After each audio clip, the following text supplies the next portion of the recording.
শরীর থাকলে যেমন শারীরিক রোগ হবে, মন যাদের আছে শুধু তাদেরই কিন্তু মানসিক রোগ হবে। যাদের মন নেই তাদের কোনো মেন্টাল সমস্যা হলেও তারা বলেন পাগল নাকি, আমি ডাক্তারের কাছে যাবো, মানসিক সমস্যা নেই।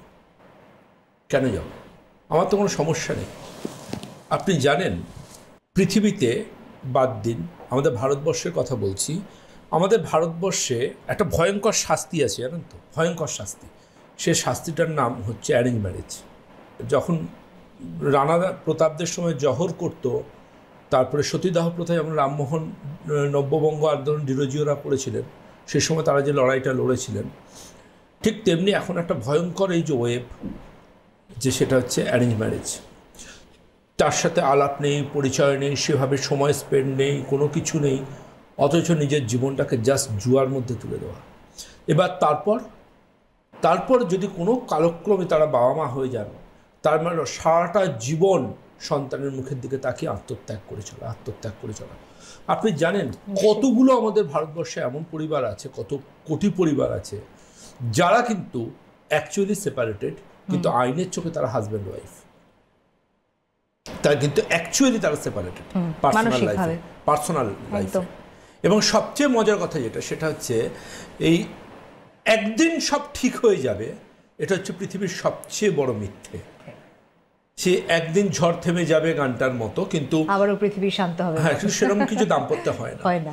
যার প্রবণতা থাকবে, যে প্রবণতা থাকবে, সে সেই প্রবণতাটাকে ইনহেরিট করবে। সে হয়তো যখন দেখবে যে তার কোনো কিছু ফুলফিল হচ্ছে না, সে অন দ্যাট ভেরি টাইম কিন্তু সেটাকে সে কম্প্রোমাইজ করবে, নেগোসিয়েশন করবে, তাকে বোঝাবার চেষ্টা করবে, দেখো আমি কত ভালো। কিন্তু আলটিমেটলি একটা সময় পর গিয়ে কিন্তু সে বোঝে যাবে যে সে তার ওই আমি কত ভালো প্রবণতাটাও তার ছিল অভিনয়। এবং একটা সময় গিয়ে কি জানেন তো, পৃথিবীতে সবাইকে ঠকানো যায়, আয়নার সামনে নিজেকে ঠকানো যায় না। নিজের কাছে নিজের সৎ থাকাটা ভীষণ প্রয়োজন। একদম। কিন্তু আমি এমন প্রচুর ক্লিনিকে প্রচুর পেশেন্ট পাই যারা শুধুমাত্র একটা প্রচণ্ড নেগেটিভ পরিবেশের মধ্যে, একটা কঠিন নেতিবাচক পরিবেশের মধ্যে থেকে দিনের শেষে কিন্তু তিনি নেগেটিভ হয়ে গেছেন।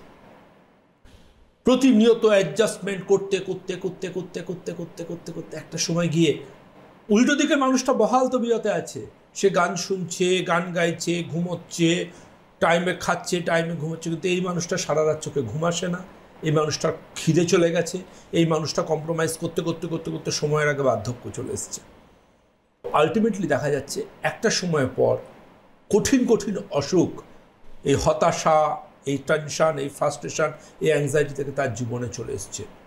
ডায়াবেটিসের সমস্যা, হার্টের সমস্যা, উচ্চ রক্তচাপের সমস্যা, এমনকি রিসার্চ বলছে ক্যান্সারেরও প্রবণতা বাড়িয়ে তুলতে পারে কিন্তু এই হতাশা বা ফ্রাস্ট্রেশন বা ডিপ্রেশন।